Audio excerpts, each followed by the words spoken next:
There are moments in a warrior's life when the universe itself seems to hold its breath. When every strike, every breath, every heartbeat becomes a prayer to forces older than time. Ryu stood at the edge of such a moment, his body bruised, his gi torn, but his spirit remained unbroken, a flame that no darkness could extinguish.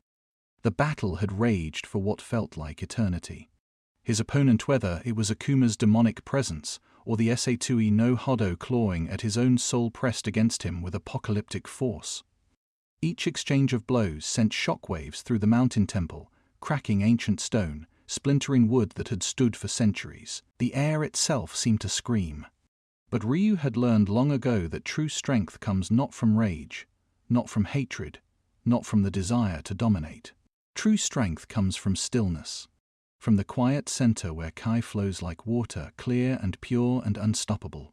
He centered himself, drew breath, felt the energy coil within his core, spiraling upward through meridians mapped by generations of masters before him. His fists glowed with azure light, not fire, not magic, but will made manifest. Pure intention crystallized into power. The final strike came like thunder meeting lightning. His Shin Shoryuken connected with perfect precision, and for one crystalline instant, the world was nothing but light and force, and the raw certainty of a path fulfilled. Victory, not over an enemy, but over the darkness that whispers to every warrior's heart. Over doubt, over fear, over the temptation to surrender discipline for the intoxicating rush of pure, unrestrained power. But something was wrong. As his opponent fell, as the battle reached its crescendo, the sky above split open, not metaphorically, not symbolically. The fabric of reality itself tore with a sound that should not exist, a screaming silence, a roaring void that made his ears bleed and his soul recoil. Ryu looked up and saw madness given form. Colors that had no names swirled in the wound above earth. Dimensions folded into each other like origami constructed by a lunatic god. And from that impossible tear came something that recognized the brilliance of his spirit, the purity of his Kai, the dangerous perfection of a soul that had spent a lifetime in pursuit of a single question: what is the true path? The energy of his final attack, still radiating outward, collided with the cosmic aberration above. Lightning that was not lightning arced downward. The world became white noise and screaming light, and a sensation of being unmade at the molecular level. Ryu tried to ground himself, tried to center his chi to maintain the stillness that had always been his anchor. But this was beyond anything his masters had prepared him for. This was not a battle. This was annihilation. His last conscious thought, as the temple and the mountain and the world itself dissolved around him, was not of victory or defeat. It was the same question that had driven him since childhood, the koan that had shaped every moment of his existence. What is the true path? Then there was nothing. And then there was everything.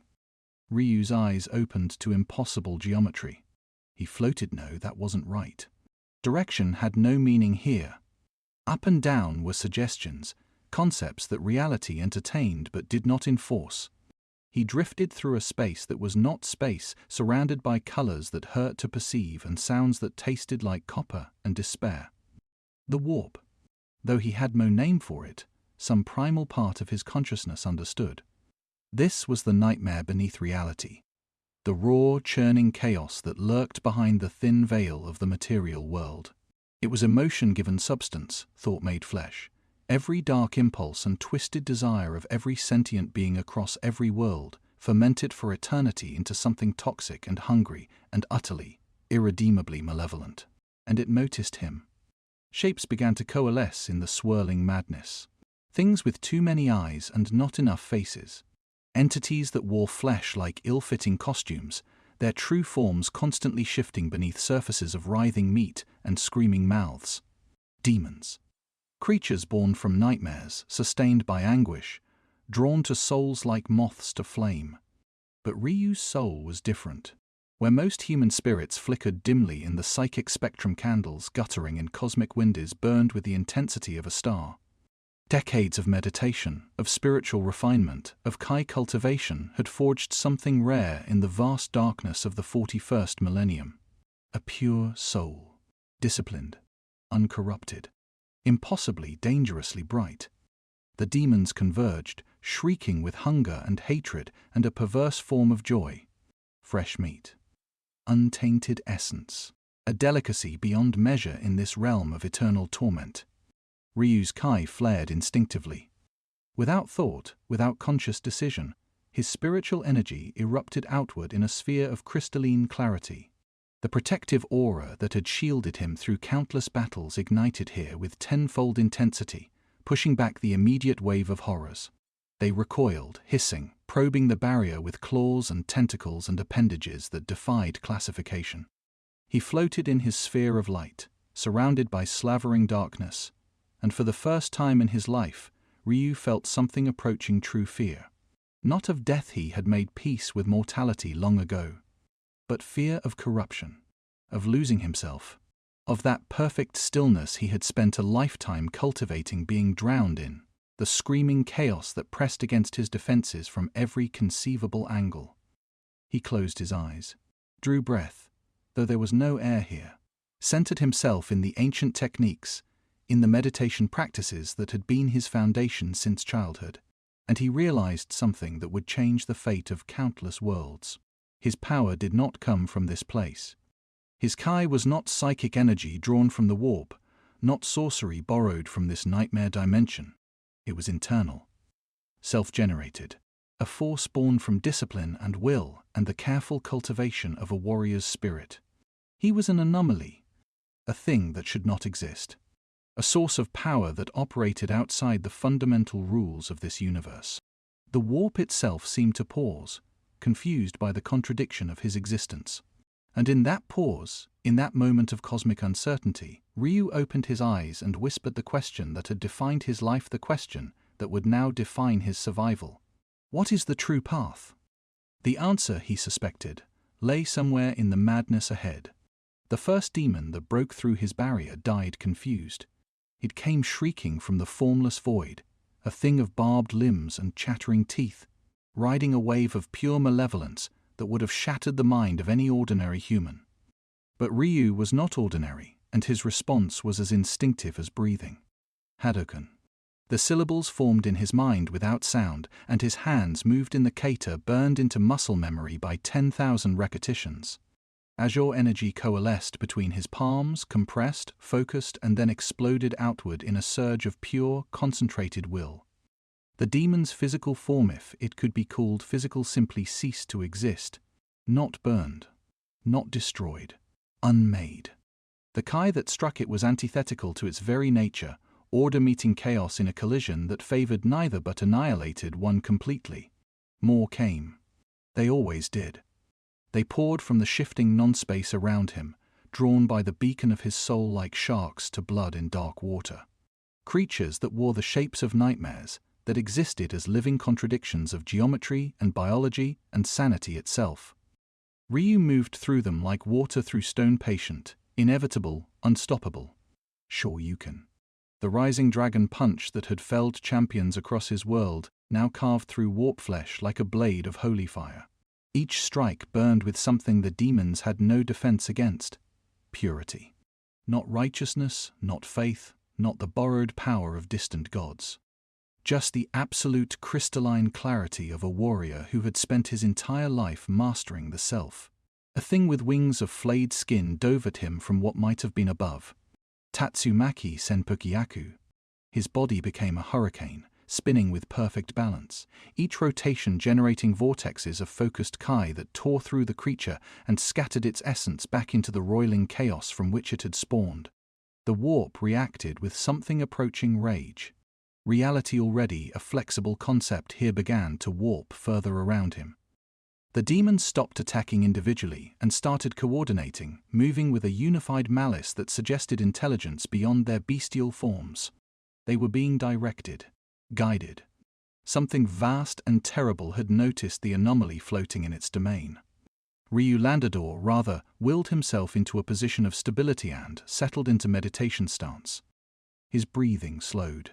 His heartbeat became a metronome of perfect rhythm, and around him, in defiance of every law that governed this nightmare realm, reality stabilized.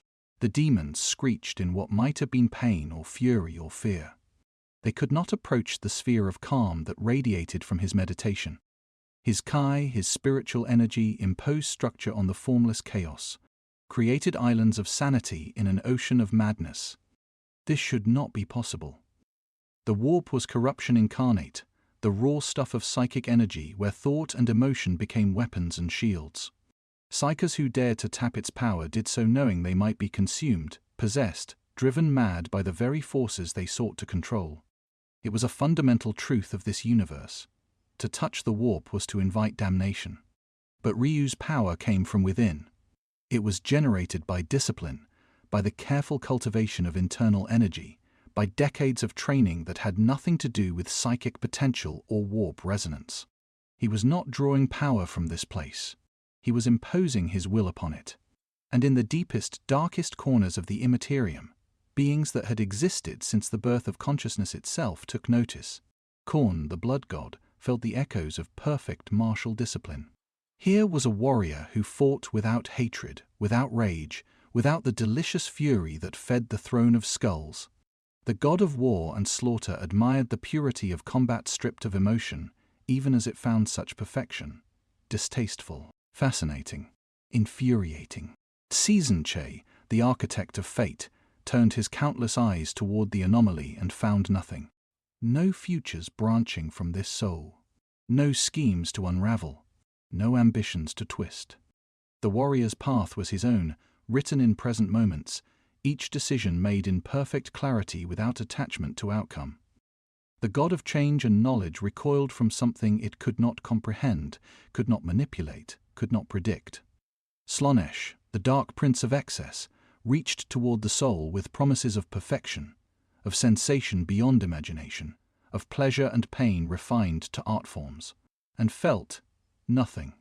No desire to corrupt, no hidden hungers, no secret shames or suppressed longings. Just emptiness, not the absence of emotion, but the presence of absolute discipline. The god of excess found no purchase on a spirit that wanted for nothing. Nurgle, the plague father, offered gifts of entropy and peace through decay, and watched those gifts slide off the warrior's aura like water from oiled skin. Here was a body maintained through rigorous training, a mind kept sharp through constant meditation, a spirit that accepted mortality without fearing it. The god of disease and despair found no wound to infect, no weakness to exploit. The four powers, the ruinous gods that had shaped the fate of galaxies, encountered for perhaps the first time in eons something they could not corrupt, could not claim, could not even fully understand. Ryu remained in meditation, unaware of the cosmic attention focused upon him. His Kai cycled through meridians, purifying, strengthening, maintaining the sphere of stability that kept the demons at bay. He was not winning, one could not truly win in the warp, but he was enduring, surviving, maintaining the stillness that defined him even as reality itself tried to tear him apart. A voice whispered from the chaos, though whether it came from without or within, he could not say, "What are you?" Ryu opened his eyes, and in them burned the quiet confidence of a warrior who had long ago accepted that some questions have no answers, only paths toward understanding. "I am one who seeks the way," he replied to the darkness. And the warp, for all its malevolence and power and ancient hunger, had no response to such simple truth. The battle continued. The demons attacked. Ryu defended. And somewhere in the vast machinery of fate, gears began to turn that would reshape the destiny of countless worlds. The warp spat him out like poison. One moment Ryu floated in endless chaos, maintaining his meditation against the tide of horrors. The next, reality reasserted itself with brutal finality, and he was falling through actual atmosphere, toward an actual planet, with actual gravity pulling him down toward impact. He twisted in midair, instincts honed by countless battles taking over. His Kai flared beneath him, cushioning the descent, and he landed in a crouch on hard-packed earth with barely a sound. The transition from nightmare to reality was so abrupt, so jarring, that for a moment he simply knelt there, hands pressed to solid ground, relearning the sensation of matter that obeyed consistent physical laws. The sky above was wrong. Not impossible like the warp, but wrong in a different why a sickly yellow-grey, choked with pollution or ash, or something worse. The air tasted of metal and promethium and decay.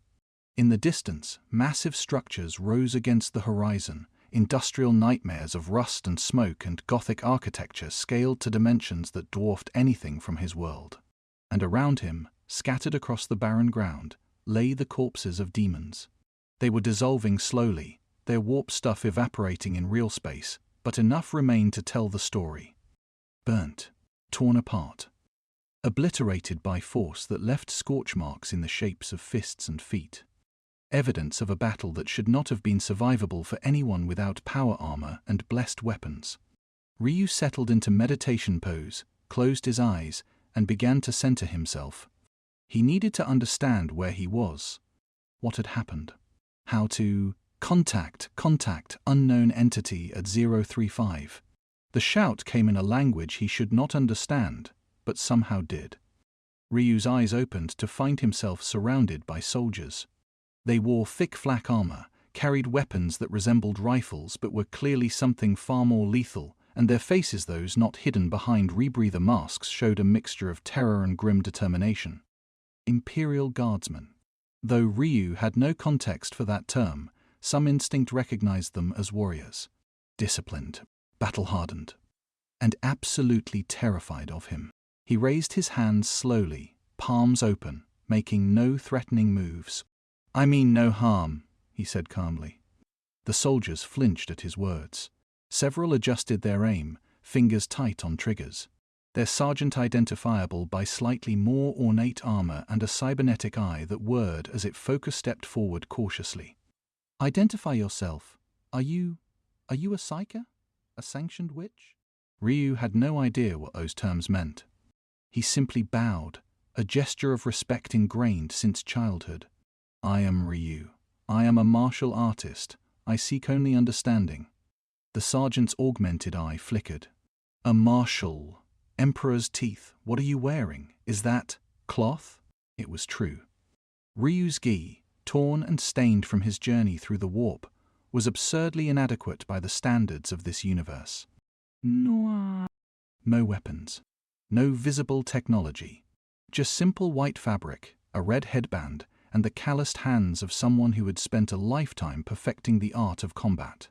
And yet he stood surrounded by demon corpses, completely unharmed, radiating a calm that seemed to physically push back against the oppressive atmosphere of the planet.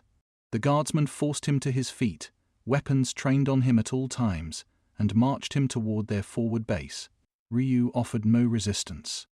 He walked peacefully between his captors, observing everything with the quiet intensity of a student encountering a new martial discipline. The base was a fortress of sandbags and prefabricated walls, manned by exhausted soldiers who stared at him with expressions ranging from awe to horror.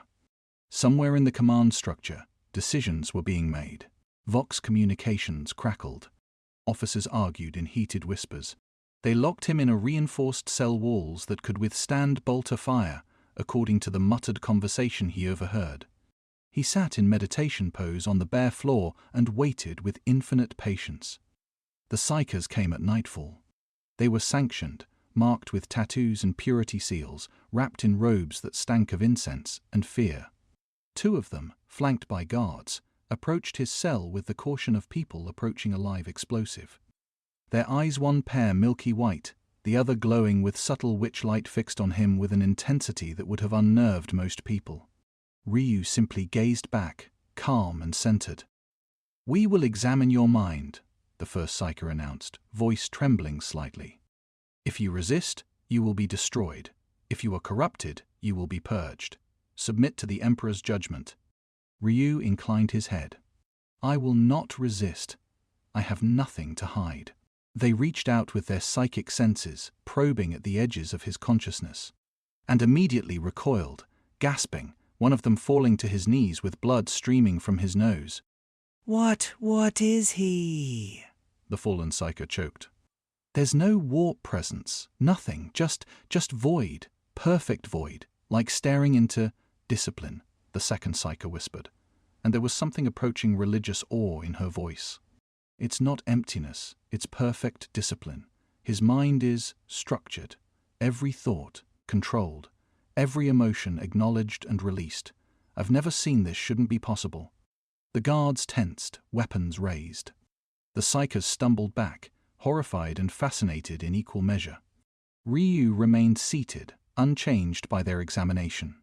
"I told you," he said gently. "I seek only understanding. I am not your enemy." But that, of course, was the problem. Over the next several days, more officials arrived. Commissars with harsh faces and executioner pistols. Tech priests with more metal than flesh, scanning him with instruments that clicked and whirred. Chirurgeons who took blood samples and marveled at physiology that seemed simultaneously human and impossible. Every test yielded the same conclusion. Ryu was human, but operating on principles that violated everything the Imperium understood about how power worked in this universe. No warp signature. No mutations. No augmentations. No faith-based miracles. Just perfect physical conditioning and a form of energy that their instruments could detect but not classify. He answered every question with simple honesty, bowed respectfully to every interrogator, offered violence to no one, even when they struck him to test his reactions. His calm in the face of their fear was almost insulting, not from arrogance, but from genuine peace. "I fight not for conquest," he told the inquisitorial acolyte who questioned him on the third day. "I fight for balance, for understanding, for the perfection of the self." The acolyte stared at him for a long moment. "There is no balance in the Imperium," she finally replied. "There is only service, only duty, only faith in the God Emperor. Your words are dangerous." Ryu tilted his head slightly. "Dangerous to seek understanding?" "Yes," she said simply. And in that word he began to comprehend just how alien this universe truly was. How far he had fallen from the world where martial arts were a path to enlightenment, where discipline was admired, where a warrior could seek perfection without being feared for it. This was a place where strength without faith was heresy, where power without suffering was suspect, where his greatest virtue, his unshakable calm, marked him as something to be destroyed. The cell door locked behind the acolyte, and Ryu returned to meditation. But for the first time since arriving in this strange universe, he felt the weight of something approaching despair. The Inquisitor arrived like a storm made manifest. Inquisitor Covenant, though Ryu would not learn her name until later, swept into the detention facility with an entourage that included armed guards in carapace armor. A hulking figure in Terminator plate whose very presence made the air feel heavier, and two more psykers whose third eyes had been surgically opened and now wept constantly. She was tall, augmented, with a bionic arm that hummed with barely contained power and eyes that had seen things that would break lesser minds. She studied Ryu through the reinforced glass of his cell with the cold assessment of someone who had ordered the extermination of entire populations for the crime of insufficient faith. "Stand," she commanded. Ryu rose fluidly from his meditation, not from obedience but from respect. He faced her with the same calm he had shown every interrogator, every jailer, every frightened soldier who had prodded him with weapons and fear. "You are an anomaly," Covenant stated flatly. "In 40 years of service to the Emperor, I have never encountered anything like you. No warp presence, no chaos taint, no Xenos markers, and yet you destroy demons with your bare hands as though they were nothing more than training dummies." "I am a warrior," Ryu replied simply. "Where I come from, such things are possible through discipline and training." "Where you come from," her augmented I-word, focusing. "And where is that, exactly? What world produces warriors who can channel power without the warp? What hidden corner of the Imperium has been cultivating abilities we have no record of?" "I do not know if my world exists in your Imperium," Ryu said honestly. "I was taken from it during battle, pulled into the realm of chaos. I survived through meditation and the techniques I have studied my entire life." The psykers in her entourage shuddered. One whispered urgently to the Inquisitor. She listened without taking her eyes off Ryu. "My psykers tell me you survived extended exposure to the warp unprotected, unshielded. Without a Geller field and emerged uncorrupted. They tell me your mind is a fortress they cannot breach, not through resistance but through perfect structure. They tell me. She paused, and for the first time, something approaching uncertainty crossed her face. They tell me you may be the most dangerous individual they have ever encountered. Because I seek peace? Ryu asked, and there was no challenge in his voice, only genuine curiosity. Because you exist outside our understanding, Covenant snapped. The Imperium functions on certainty, on dogma, on 10,000 years of accumulated knowledge about how power works, how it corrupts, how it must be controlled. You violate every principle we hold sacred, and you do it with such casual humility that it's almost obscene. She gestured, and servitors rolled forward a cart laden with instruments. Picked captures of Ryu during his initial capture, surrounded by demon corpses. Psi readings that showed impossible results. Bioscans that revealed physiology that was human but optimized beyond what even rejuvenate treatments could achieve. The Mechanicus believes you are a lost STC construct, she continued. A biological weapon from the dark age of technology. The Ecclesiarchy wants to canonize you as a living saint. The Ordo Malleus wants to dissect you to understand how you kill demons. The Ordo Xenos wants you eliminated as a potential Genestealer hybrid. Do you understand? Every branch of the Inquisition has a different theory, and every theory ends with you either worshipped or destroyed. Ryu absorbed this information with the same calm he showed everything else. What do you believe? Covenant was silent for a long moment. When she spoke, her voice was quieter. I believe you are exactly what you claim to be. A warrior from somewhere beyond our understanding, operating on principles we have forgotten or never knew. Which makes you the most dangerous thing imaginable, not because you are evil, but because you represent possibility, because you prove that power can exist without the structures we have built our civilization around. Because if you can fight demons without faith, what does that say about the billions we sacrifice to maintain that faith? She leaned closer to the glass. Your existence is a theological crisis waiting to happen. Do you understand? Not because of what you do, but because of what you represent. I represent only myself, Ryu said. I do not ask others to follow my path, I simply walk it. And that, Covenant replied, is precisely why so many want you dead. She turned to leave, then paused. You refuse to kneel.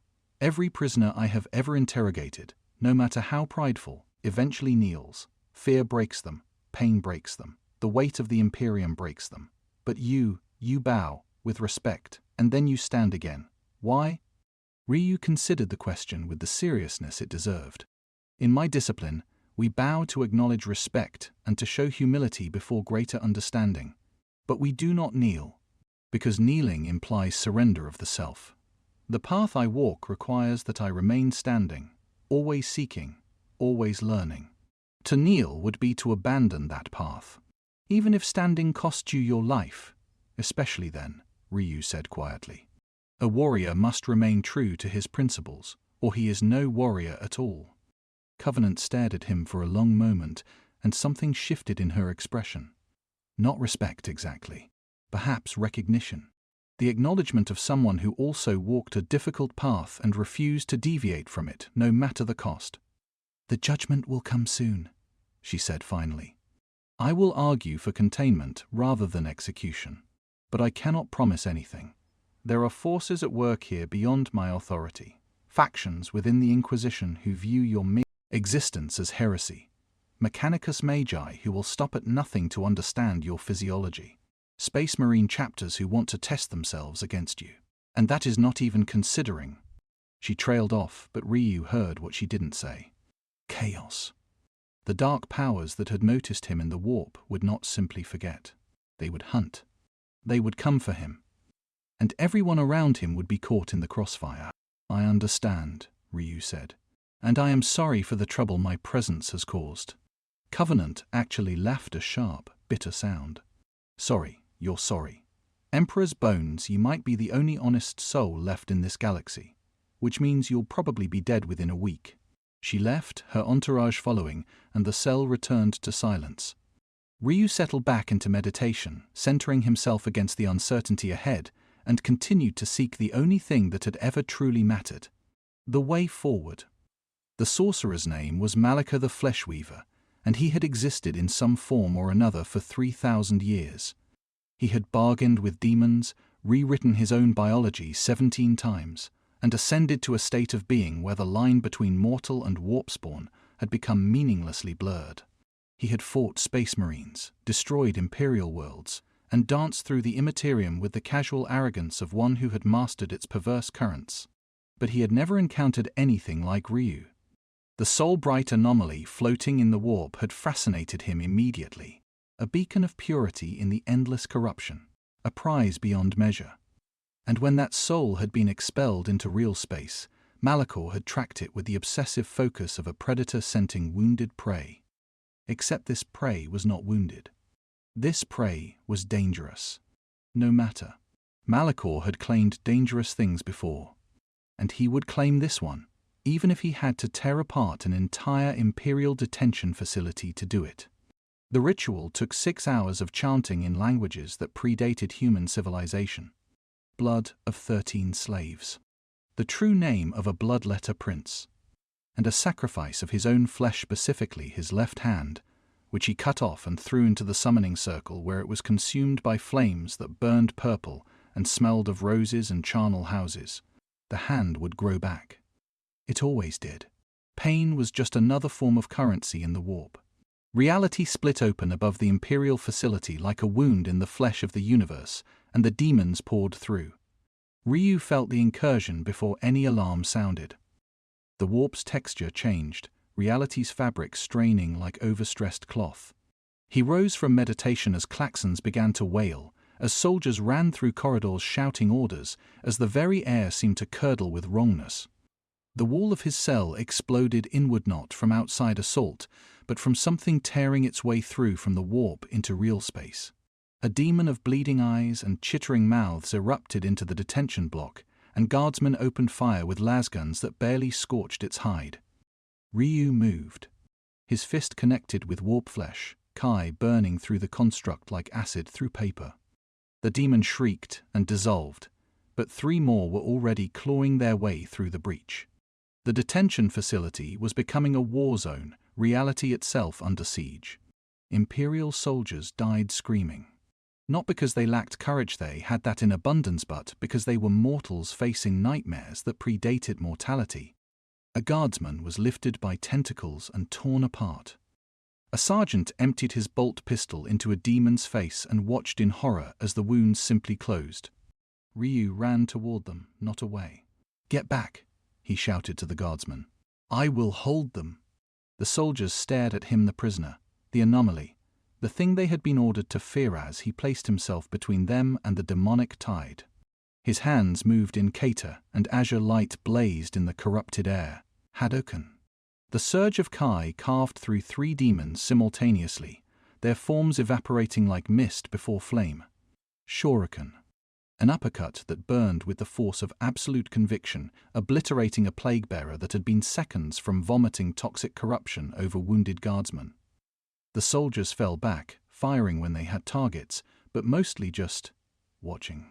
Watching this unarmored man in torn cloth fight demons with nothing but his fists and feet and an energy that seemed to personally offend the warp. More breaches opened.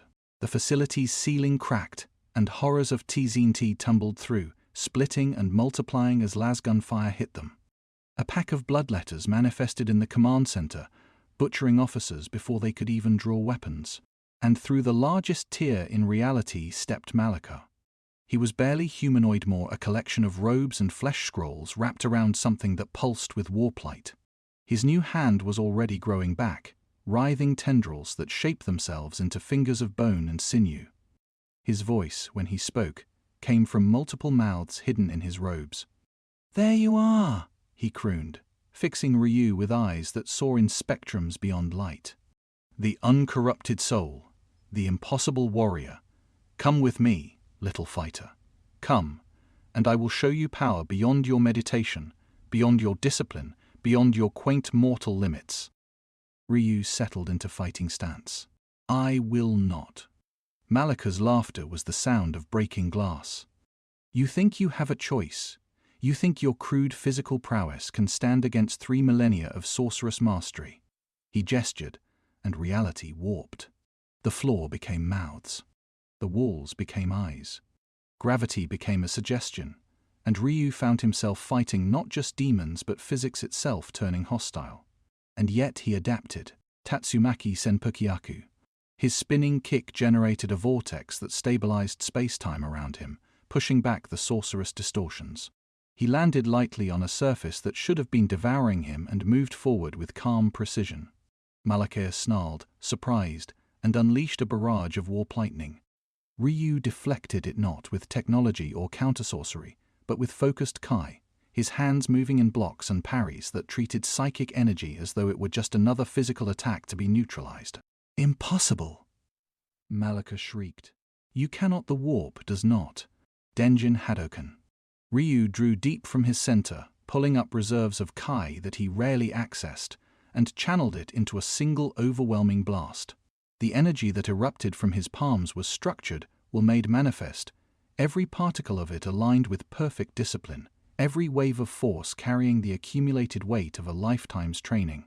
It struck Malika like the fist of an angry god. The sorcerer's shields shattered. His flesh scrolls ignited. His robes burned with fires that consumed warp stuff itself. He staggered backward, actually wounded, actually bleeding, his immortal existence suddenly vulnerable in a way it had not been for centuries. You are no mere human," he gasped, one of his mouths coughing blood that hissed and steamed on the corrupted floor. "You are... what?" "I am Ryu," came the calm reply. And you threaten innocence. Shin Shoryuken. He launched upward in a rising spiral, his fist glowing with azure brilliance, and struck Malaka with enough force to rupture the sorcerer's physical form. The Fleshweaver screamed, all his mouths screaming in unison as his carefully maintained existence came apart at the seams. He dissolved back into the warp, retreating to reconstitute himself somewhere in the Imperium's depths, but the message had been delivered. The demons that remained suddenly lost cohesion, their summoner defeated, their presence in real space no longer sustained. The breaches sealed. Reality reasserted itself with a shudder that every human in the facility felt in their bones. And slowly, the fires died down, leaving behind a scene of devastation and impossible salvation. Ryu stood in the center of the destruction, breathing calmly, kai dissipating back into his core. Around him lay demon corpses that were already fading to ash. And surrounding that circle of purified ground, Imperial guardsmen stared at him with expressions that could only be described as religious awe. One soldier, a corporal with a face covered in soot and blood, fell to his knees. Then another. Then a dozen more, until half the surviving garrison was kneeling before the warrior who had saved them. "Living saint," someone whispered. "He's a saint of the Emperor. He fights like the Primarchs must have," another breathed. "He saved us," a third said simply, tears streaming down his face. Ryu looked at them, at their reverence and their desperate need for hope in a universe that offered so little, and felt a weight settle on his shoulders that had nothing to do with physical burden. He bowed to them, respectfully, acknowledging their courage and their sacrifice. "You are brave warriors," he said quietly. "The honor was mine." But as Inquisitor Covenant arrived, rushing into the facility with reinforcements too late to matter, she saw what the soldiers saw. And she understood with sinking certainty that the situation had just become infinitely more complicated. Ryu had just protected Imperial citizens, had just destroyed demons, had just demonstrated powers that defied explanation while displaying humility that defied Imperial doctrine. Some of these soldiers would worship him now. Others would fear him more than ever. And word would spread across Vox networks, through military channels whispered in mess halls and barracks across the sector. The anomaly was not just powerful. He was protective. He was benevolent. He was, in the most dangerous possible way, inspiring hope. The Ultramarines arrived 3 days after the demonic incursion, and they arrived as demigods descending upon mortals. Brother Sergeant Etonius led a tactical squad of 10 warriors each, a 8-foot giant encased in ceramite armor that had seen a century of warfare. Their bolters were blessed weapons capable of tearing through armored vehicles. Their training was comprehensive beyond anything baseline humanity could achieve. They were the Emperor's angels of death, the finest soldiers humanity had ever produced, and they moved with the casual confidence of those who know themselves to be apex predators. They found Ryu in the facility's training yard, barren stretch of rockcrete, where guardsmen practiced when they had time. He was moving through kata, his movements flowing like water, each strike and block precise enough to cut air with audible cracks. The guardsmen training nearby had stopped to watch. They always did now. In the days since the demon attack, Ryu had become something between prisoner and saint, kept under observation but no longer restrained. Some soldiers bowed when he passed. Others crossed themselves and whispered prayers. All of them treated him with the reverent fear usually reserved for inquisitors or space marines. Speaking of which, Etonius stepped forward, his armor's servo motors purring with barely contained power. When he spoke, his voice was amplified by his helmet's vox grill, turning words into commands that resonated in chests and bones. You are the anomaly called Ryu. It was not a question. Ryu turned, completed his kata with proper respect for the form, and bowed to the space marines. I am. And you are warriors of great skill. I can see it in how you move. Etonius tilted his head, analyzing. Enhanced eyes studied Ryu from behind his helmet's visor, processing data that his augmented mind categorized instantly. No armor. No weapons. Baseline human physiology with impossible efficiency. And something else, an energy that his armor's sensors couldn't quite classify, registering as heat and electromagnetic radiation, and something that made no scientific sense. You killed demons, Etonius stated, barehanded. The reports seem impossible, yet I have interrogated witnesses personally. Honest men, faithful men, they do not lie. I defended those who needed defense, Ryu replied simply. A noble sentiment. Etonius maglocked his bolter to his thigh. I wish to test you, to understand what you are. Will you fight me? The request surprised the assembled guardsmen. Space Marines did not ask. They commanded. They judged. They executed. But Etonius had just requested, not demanded, a duel with respect in his tone. Ryu bowed again, deeper this time. I would be honored to exchange techniques with a warrior of your caliber. They moved to the center of the yard. The guardsmen scrambled back, creating a wide circle. No one wanted to be caught in the wake of this clash, mortal warrior versus transhuman demigod. Etonius settled into combat stance, and even without weapons he was terrifying.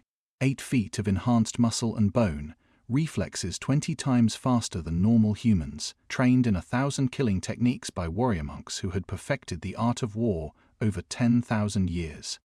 Ryu stood opposite him, appearing almost comically small in comparison. Unarmored. Barefoot. Wearing nothing but his torn gi and that red headband that had somehow survived everything he'd been through. They moved simultaneously. Etonius's fist came in with enough force to pulverize concrete, a straight punch that would have killed any normal human instantly.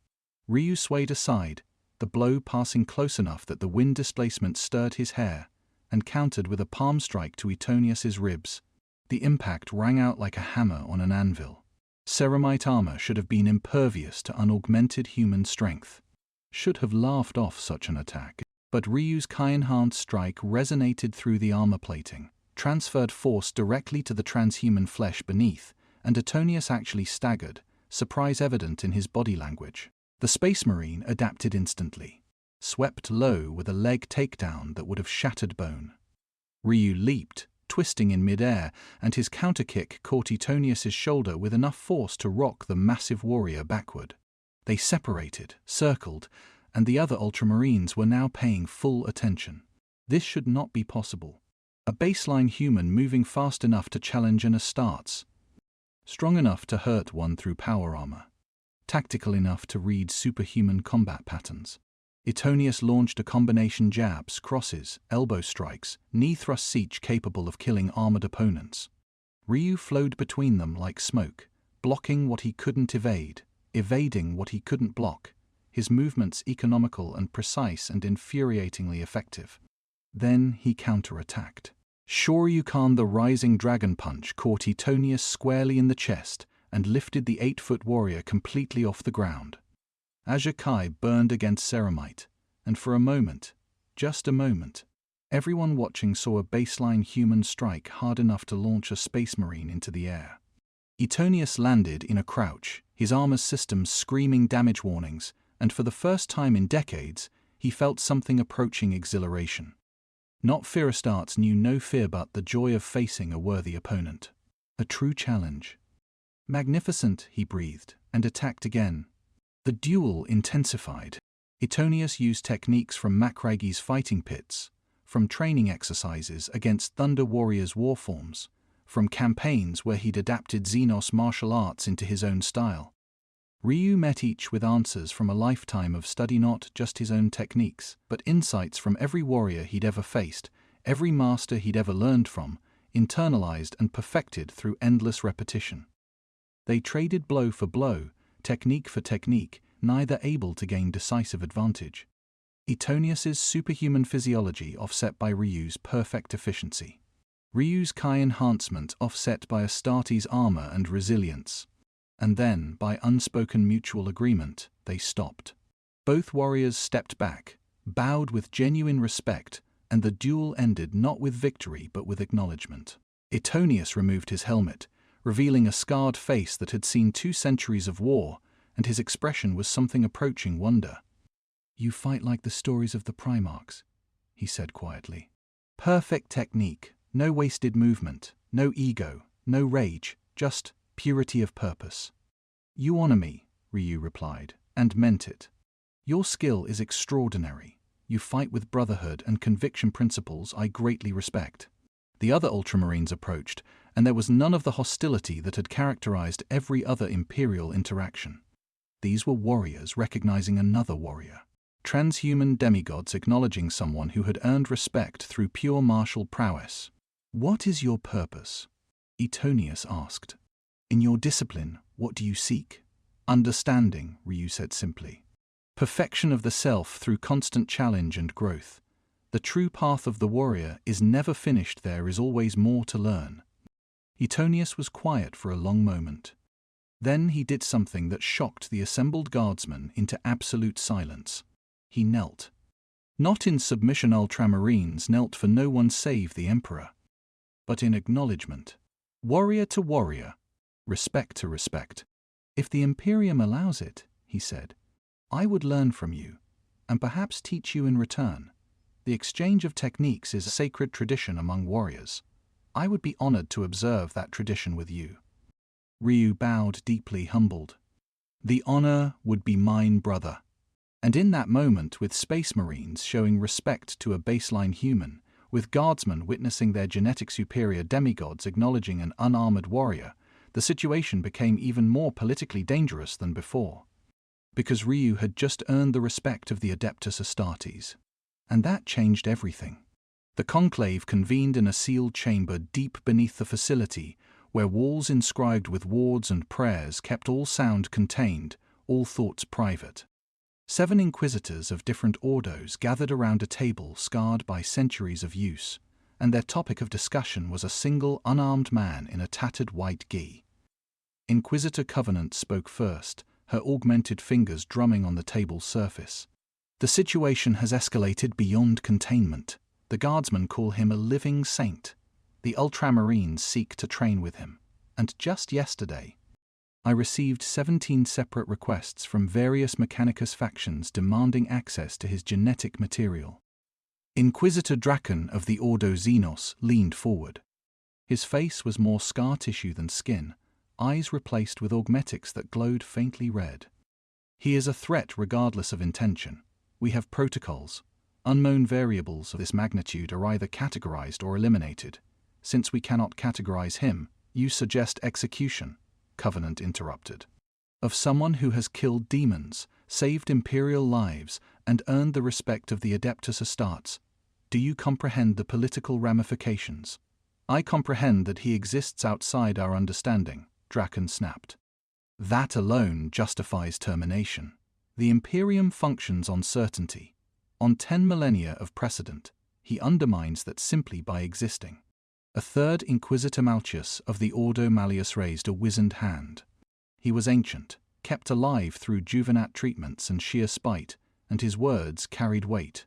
He destroys demons without warp power, without faith, without sanctified weapons. That should be impossible. The fact that it is not suggests our fundamental understanding of demonic entities is incomplete. I propose we study him rather than kill him. The knowledge could save millions. Or damn billions, Draken countered. What if chaos finds a way to corrupt him?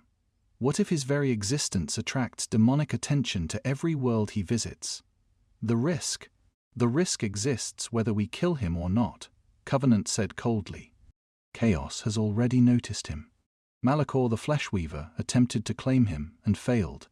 That failure will not be forgotten. Other sorcerers will come. Other demons will hunt him. Executing him now merely denies us a potential asset while guaranteeing that chaos continues its pursuit elsewhere. The debate raged for hours. Arguments about theology, about military utility, about precedent and prophecy, and the 1,000 competing philosophies that defined inquisitorial doctrine. Some advocated for recruitment binding him to the Inquisition service. Others demanded immediate execution. Still others proposed containment, keeping him locked away as a living weapon to be deployed only in the direst circumstances. What none of them acknowledged but all of them felt was fear. Not fear of his power. The Imperium had plenty of powerful servants, from living saints to grey knights. But fear of his philosophy. Of the idea that discipline and self-mastery could be sufficient without faith. That enlightenment could exist separate from the Emperor's light.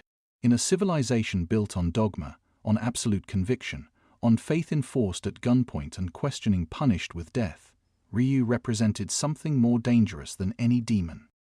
He represented an alternative. The decision, when it finally came, was compromise shaped by necessity. Ryu would be marked as a person of interest neither imprisoned nor freed, neither embraced nor executed. He would be monitored, tested, observed. And if at any point he showed signs of corruption or became too influential among the common soldiers, the kill order was prepared and signed by 5 of the 7 inquisitors present. Ryu learned of the decision when Covenant visited his quarters. They were no longer a cell that much had changed after the Ultramarines' intervention, but they were hardly luxurious. A simple room with a cot, a basin of water, and bars on the window that were as much to keep others out as to keep him in. "You're free," Covenant said without preamble. "In a manner of speaking, you will not be executed immediately, but you are not to leave this world without inquisitorial escort. You are not to proselytize your beliefs.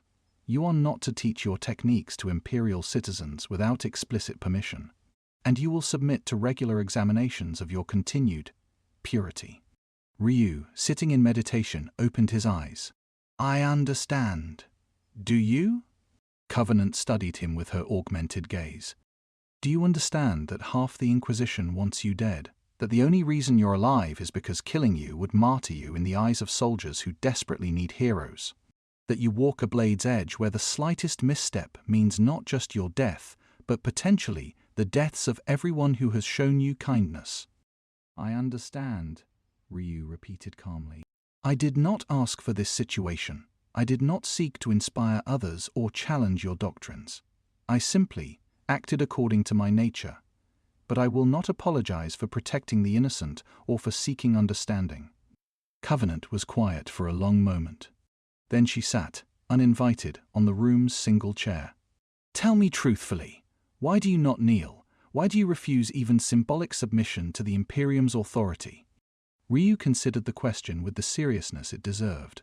"In my discipline, the self is both the weapon and the temple. To kneel is to surrender that temple, to place its authority in external hands. I can bow showing respect. Acknowledging others, but to kneel would mean I am no longer master of my own path. And without that mastery, I am nothing. Even if maintaining that mastery costs innocent lives," Covenant pressed. "If kneeling once would save 1,000 guardsmen, would you still refuse?" "No," Ryu said, and surprise flickered across Covenant's face. "If the choice was truly that simple, I would kneel without hesitation. One man's pride means nothing against 1,000 lives. But we both know that is not the choice being offered. What your Imperium demands is not a single gesture but total surrender, submission of thought, of will, of the very self. And that, he met her eyes, that I cannot give, because if I surrender myself completely, I become a tool, and tools do not protect the innocent, they obey whoever wields them.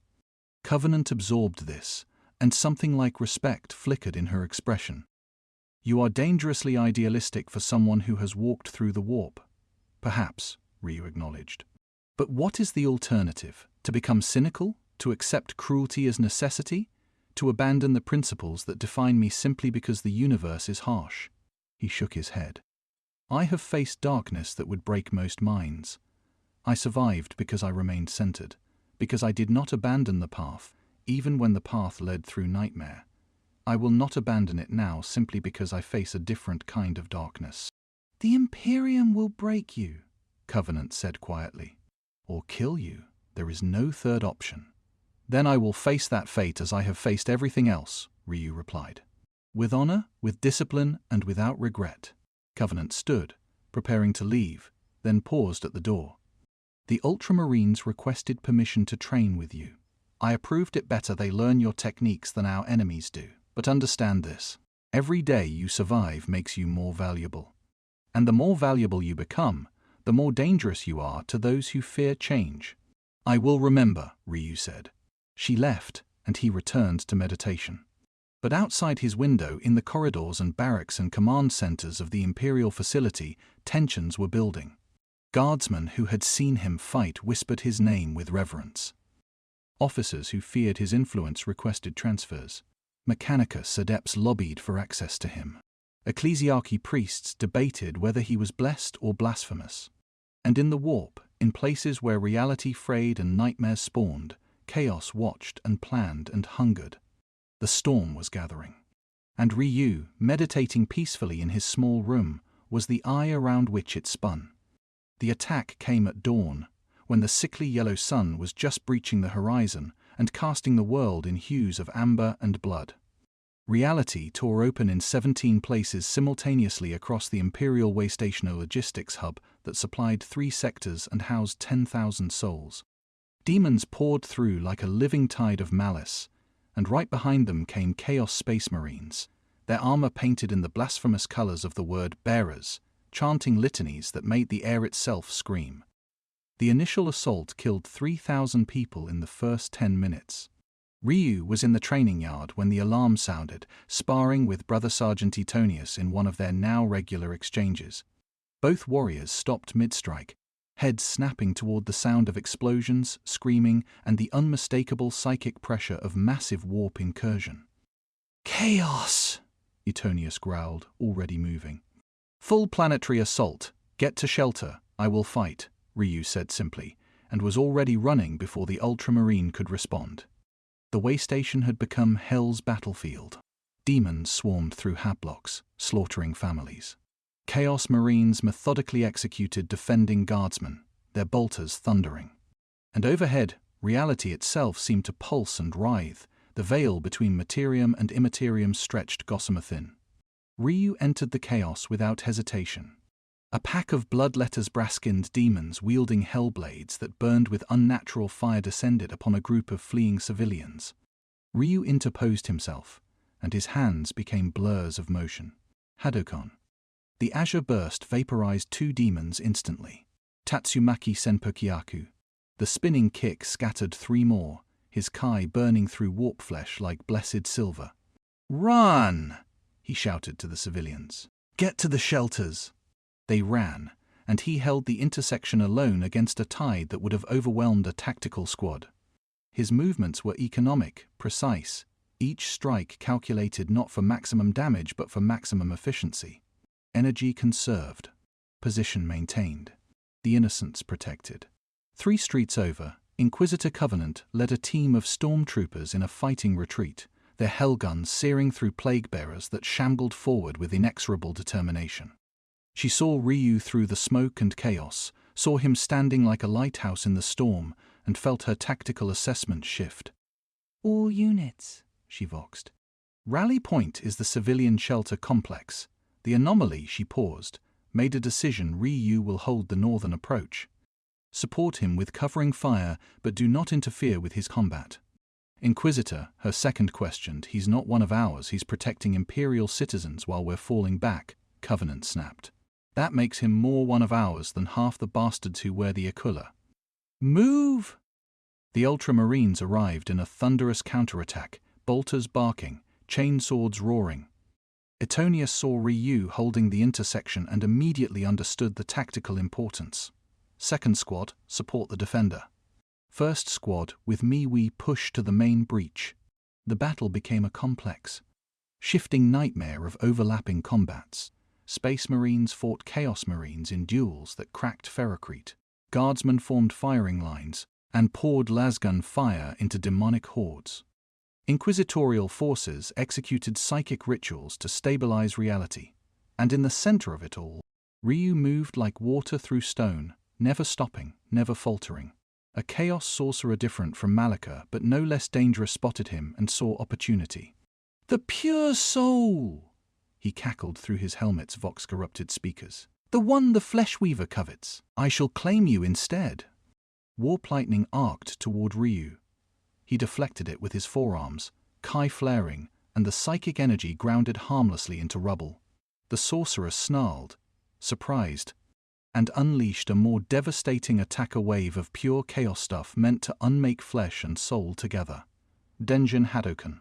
Ryu drew deep, pulling Kai from his core, his limbs, his very spirit, concentrating it into a single overwhelming blast.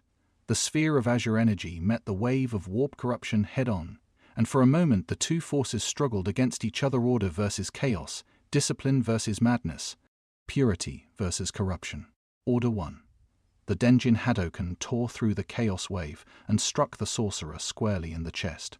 His armor cracked, his body convulsed, and most importantly, his concentration broke, severing the psychic threads that sustained several demon summoning rituals. A dozen bloodletters flickered and vanished as their anchor to reality failed. A greater demon of Tzente, just beginning to manifest, was yanked back into the warp with a shriek of frustrated rage. The tide turned. Guardsmen, seeing the demons falter, pressed forward with renewed courage. For the Emperor! They shouted, but more than a few also screamed, for Ryu, for the warrior. The Chaos forces, confronted with unexpectedly fierce resistance, began to fall back toward their breach points. The word-bearers fought with fanatical determination. But even fanaticism couldn't overcome the simple fact that their demonic support was collapsing and Imperial reinforcements were arriving. In the final moments of the battle, Ryu found himself face to face with the Chaos Sorcerer, who had dragged himself upright despite his grievous wounds. You cannot exist, the sorcerer gasped, blood bubbling from his vox grill. You defy the fundamental laws. No power without price, no strength without corruption. You are impossible. Ryu regarded him with something approaching pity. I am simply a warrior walking his path. The fact that you find that impossible says more about your limitations than mine.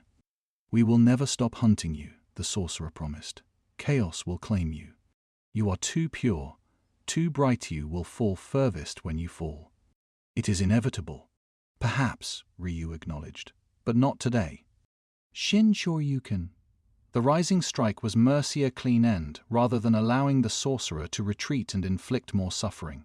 The Chaos Marine's body tumbled backward through the breach he had created, falling into the warp, and reality sealed behind him with a sound like the universe sighing in relief. Silence fell gradually across the waystation, the kind of silence that comes after battle, heavy with smoke and blood and exhaustion. Survivors emerged from shelters, staring at the devastation. Guardsmen lowered weapons, their hands shaking with adrenaline crash. Space Marines performed triage on their wounded brothers.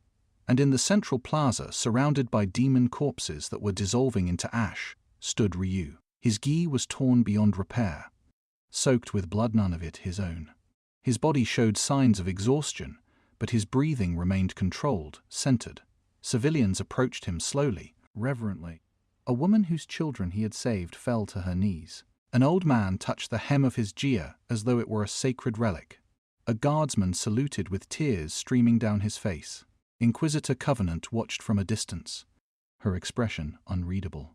She saw the crowd gathering around Ryu, saw the devotion forming, saw the beginning of something that could either save countless lives or tear the sector apart with theological civil war. She activated her vox. This is Inquisitor Covenant. The threat is contained, but we have a new problem. The anomaly has become venerated, requesting immediate conclave to discuss containment protocols before this situation metastasizes. But even as she spoke, she knew it was too late. You couldn't contain hope. You couldn't execute it. You couldn't stamp it out with doctrine and fear. Ryu had become a symbol. And symbols, in the grim darkness of the 41st millennium, were the most dangerous weapons of all. They came for him in the night, not with soldiers or weapons, but with a simple request that carried the weight of necessity. You must leave, Inquisitor Covenant said, standing in the doorway of his quarters. Behind her, the way station was still rebuilding, still burying its dead, still trying to process what had happened. For your sake and for theirs. Ryu nodded slowly. He had expected this, understood it. Because I inspire them. Because you give them hope that alternatives exist, Covenant replied. Hope that discipline can protect them as well as faith. Hope that purity is possible without submission. That kind of hope is... She paused, searching for words. That kind of hope destroys civilizations like ours. We are built on certainty, on dogma, on the idea that there is only one path, the Emperor's path. You prove that false simply by existing. I never claimed my path was superior, Ryu said quietly. Only that it was mine. I know, Covenant acknowledged, which makes you more dangerous than any heretic. Heretics can be burned. But a man who walks his own path with honor, with humility, with genuine care for others, that man becomes a legend, and legends tear down empires. She handed him supplies, a worn rucksack containing ration bars, water purification tablets, a navigation cogitator, and coordinates to worlds in need of help. The Ultramarines argued for bringing you to Macragge. The Mechanicus bid for your transport to Mars. The Ecclesiarchy wants you delivered to Terra for examination by the High Lords themselves. I denied all of them. Why? Covenant's augmented I word as it focused. Because I think you're exactly what you claim to be. A warrior seeking understanding. And maybe, just maybe, this god-forsaken galaxy needs someone who isn't trying to conquer it, convert it, or consume it. Someone who just helps. Even if it's doomed. Even if it's futile. Even if no one will remember. She stepped aside, clearing his path. There's a transport leaving in 1 hour. It will take you to the frontier worlds, places where imperial control is thin, where your presence will cause fewer political complications. From there, she shrugged, you'll be alone. Hunted by chaos. Mistrusted by the Imperium. Recorded as a person of interest in 100 inquisitorial databases. But alive. Free, in whatever limited sense that word has meaning here. Ryu stood, shouldered the rucksack, and bowed deeply to her. Thank you, Inquisitor Covenant. Your kindness will not be forgotten.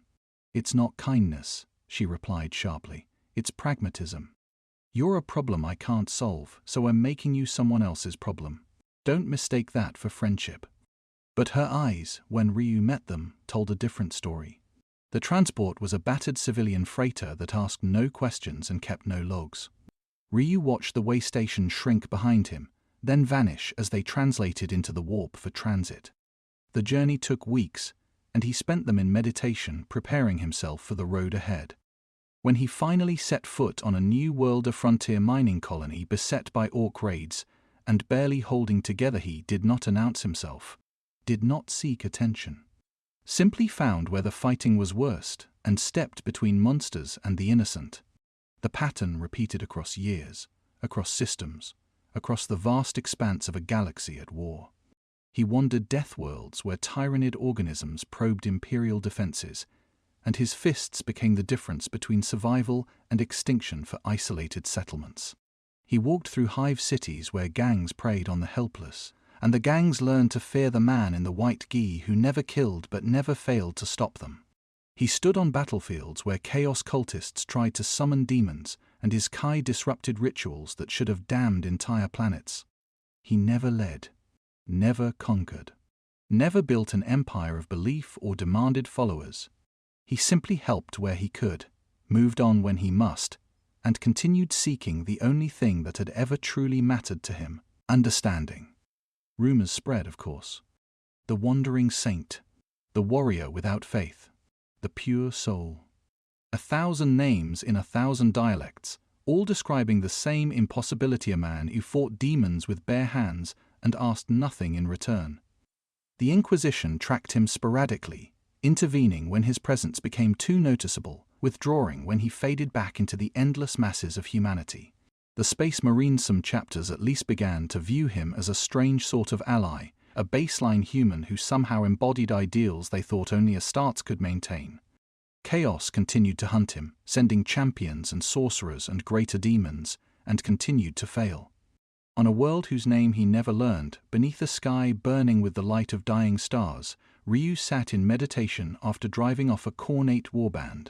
His GA was in tatters, the same white cloth he'd worn since his first day in this universe, patched and repatched until it was more repair than original fabric.